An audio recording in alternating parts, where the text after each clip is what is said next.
Pastor Ed here with Daily Devotions for Saturday, February the 18th, 2023. We're going to wrap up our week of looking at that gospel passage from last Sunday in Matthew 8, the three healings, the leper, the slave of the Roman centurion, and then also his disciple Peter's mother-in-law.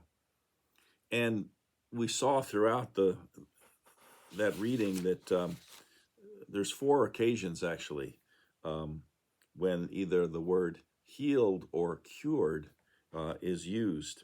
The interesting thing, and I think I talked a little bit about this earlier in the week, whenever it's translated as cure in our reading a couple of times, it's the word therapeuo, and typically means to heal or cure. But it also can mean to serve, which is sort of interesting. And then there's another word that's translated in our lesson in both instances as healed, but it also can mean cured, iaomai. But the interesting thing about that is that it doesn't only mean heal or cure. It actually means to be made whole, to be made whole. And so we often think of healing and being healed and being cured as being the same thing. Tony Campolo, though, tells a very poignant story about an experience of his where he realized that healing and curing are not always the same thing. He writes in his book, Let Me Tell You a Story. A couple of years ago, I was at a church conference in South Africa. The other speaker was one of the founders of a movement often referred to as the Toronto Blessing. It's a movement that very much believes in a theology of signs and wonders. And those engaged in this ministry contend that miracles are part of the witness that we should have to an unbelieving world as we try to win people to Christ. Well, this particular evangelist was very respectful of me, even though miracles were not part of my ministry. And when he asked if I was into healing people, I explained to him that when I'm with people who are sick, I always pray for them to be healed. But to be perfectly honest, I had never seen anything spectacular happen. And my friend jokingly reminded me that not seeing anything spectacular happen hadn't deterred me from being a preacher. And we both laughed, even as he affirmed that the ministry of Christ was to preach, to teach, and to heal, and that all three of those things should be part of what we do in our everyday service for the kingdom. Well, the next week, he writes that I was back in the States preaching at a church in Oregon, and on impulse, As I ended the service, I said to the congregation that if anyone wanted to remain behind for healing, I'd be glad to pray for them. I told them that they shouldn't expect much to happen because nothing much happens when I pray, but if they wanted to give it a try, I'd be willing to pray as hard as I could. Well, surprisingly, he writes, about 30 people stayed behind and waited patiently as I prayed for one after the other. I did not want to do this healing thing fast like some of the healers I see on television. He says, I wanted to really talk to a person before I prayed and get a feel for what was on that person's heart. I wanted to hug each person, connect with him or her as deeply as I knew how.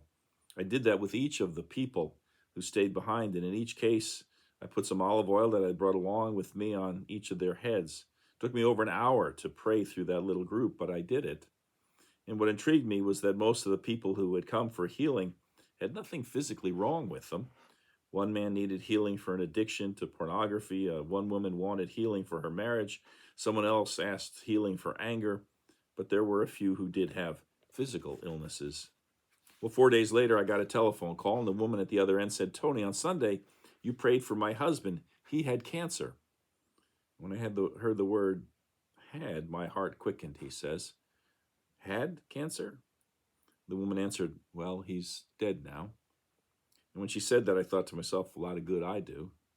And then the woman said, you don't understand. When my husband and I walked into that church on Sunday, he was angry with God.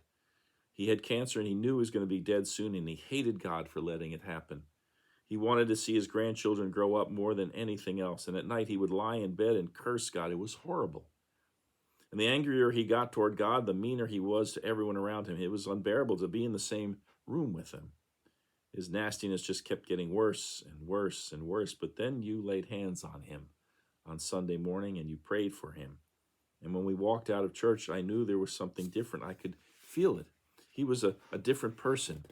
The last 4 days of our lives have been the best days we've ever had together.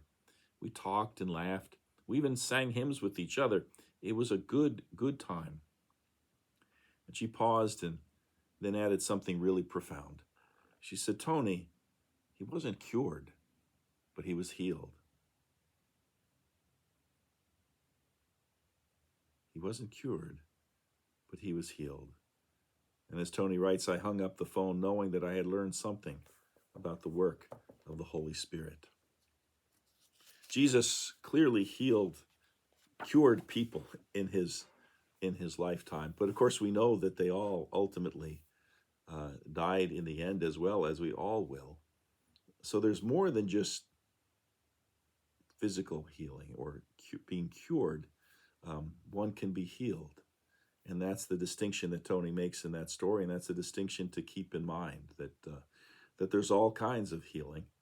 Not always leads to a cure to the physical disease, but there can be healing. There can be wholeness, as that one of the words in the Bible, in the Greek New Testament,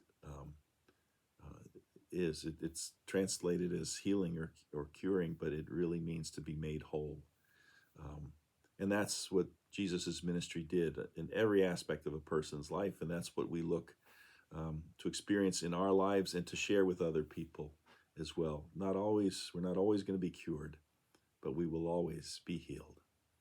And on that note, we end our week of looking at this passage. Hope you join us. As always, I hope you join us tomorrow, either in person or our live stream service, or watch the service sometime on YouTube later in the week. And we'll be back together with you again next Tuesday. Until then, take care. Be well.